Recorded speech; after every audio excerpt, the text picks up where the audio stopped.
شروع اللہ کا نام لے کر جو بڑا مہربان نہایت رحم والا ہے۔ ناپ اور تول میں کمی کرنے والوں کے لیے خرابی ہے۔ جو لوگوں سے ناپ کر لیں تو پورا لیں، اور جب ان کو ناپ کر یا تول کر دیں تو کم دیں۔ کیا یہ لوگ یہ نہیں خیال کرتے کہ اٹھائے بھی جائیں گے؟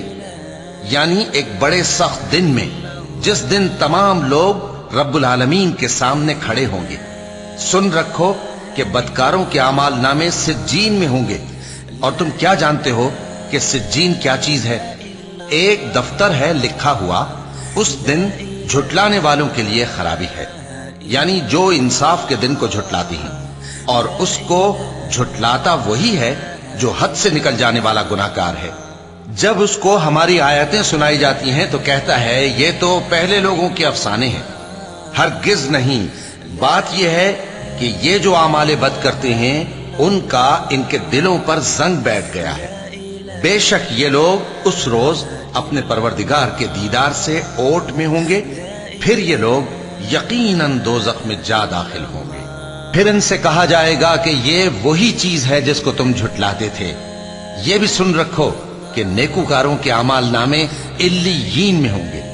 تم کو کیا معلوم کہ علیین کیا چیز ہے؟ ایک دفتر ہے لکھا ہوا جس کے پاس مقرب فرشتے حاضر ہوتی ہیں۔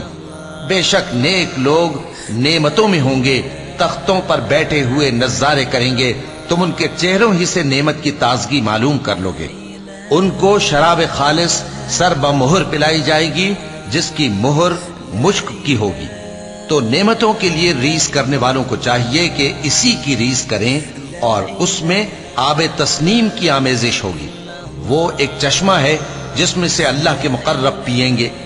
جو گناہگار یعنی کفار ہیں وہ دنیا میں مومنوں سے ہنسی کیا کرتے تھے، اور جب ان کے پاس سے گزرتے تو حقارت سے اشارے کرتے، اور جب اپنے گھر کو لوٹتے تو اتراتے ہوئے لوٹتے، اور جب ان کو یعنی مومنوں کو دیکھتے تو کہتے کہ یہ تو گمراہ ہیں، حالانکہ وہ یعنی کافر ان پر نگراں بنا کر نہیں بھیجے گئے تھے۔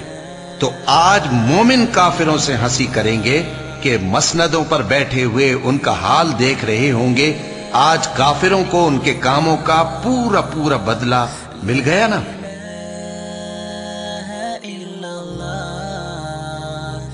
لا إله